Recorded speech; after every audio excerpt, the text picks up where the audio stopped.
Saudara-saudara, ringkasan cerita Alkitab kita pada hari ini mengenai peperangan antara Tuhan dan setan. Ceritanya begini. Setan sedang mencari-cari jiwa untuk menjadi pengikutnya. Di surga, setan telah mendapat sepertiga malaikat surga menjadi miliknya. Tidak puas, setan mencari manusia di bumi ini untuk menjadi pengikutnya. Sedangkan Tuhan mencari jiwa-jiwa yang telah diciptakannya kembali kepadanya dan menjadi miliknya. Kembali ke kerajaan Allah. Ini adalah pertempuran besar antara Tuhan dan setan untuk memenangkan jiwa. Pertanyaan, bagaimana kita menjadi pengikut Yesus? Dalam Yohanes 14 ayat 15, Yesus mengatakan, "Jikalau kamu mengasihi aku, kamu akan menuruti segala perintahku." Jadi, kalau kita mau menjadi pengikut Yesus, kita harus menuruti perintah-perintahnya. Nah, apakah itu perintah-perintahnya? Itu terbagi dua, mengasihi Allah dan mengasihi manusia. Mengasihi Allah ialah satu, jangan ada padamu Allah lain di hadapanku.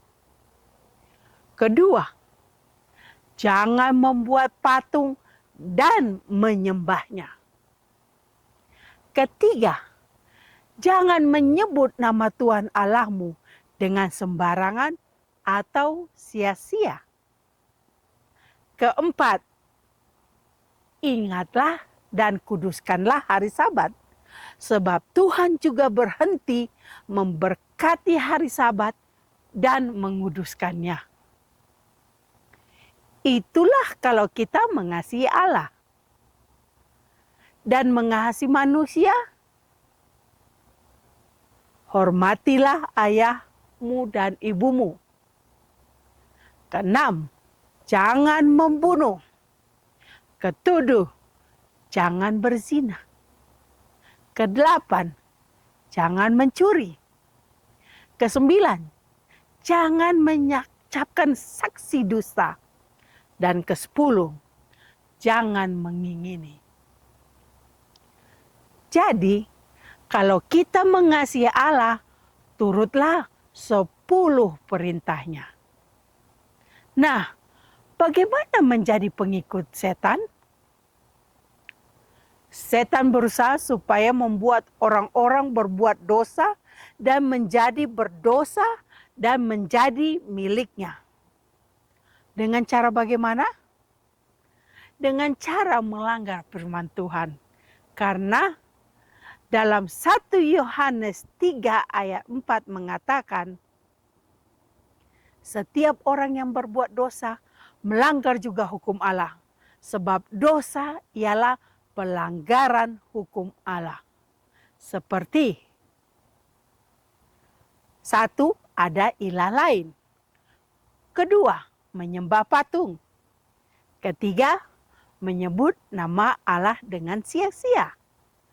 Keempat, tidak menguduskan Sabat walaupun Tuhan sendiri menguduskannya.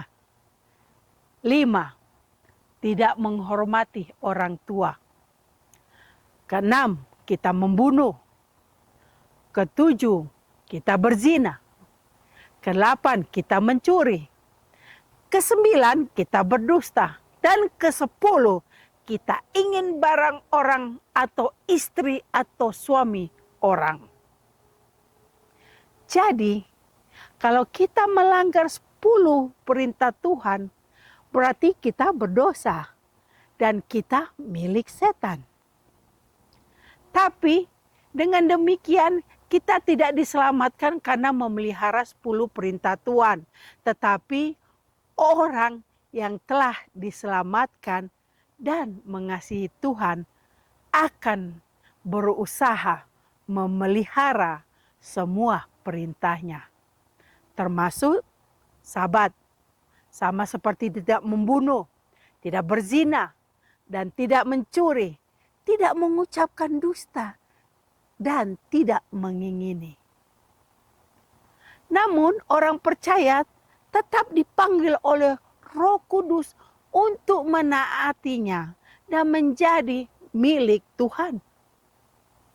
Ini adalah ringkasan dari cerita Alkitab yang menerangkan tentang bagaimana ciptaan Tuhan dirampas oleh Satan dan Tuhan mengambilnya kembali dengan darahnya yang tertumpah di kayu salib. Biarlah dengan kita meminta pertolongan Roh Kudus untuk membantu kita mengerti, membaca Alkitab, dan mempraktikannya dalam kehidupan kita sehari-hari. Puji Tuhan. Terima kasih, Tuhan berkati.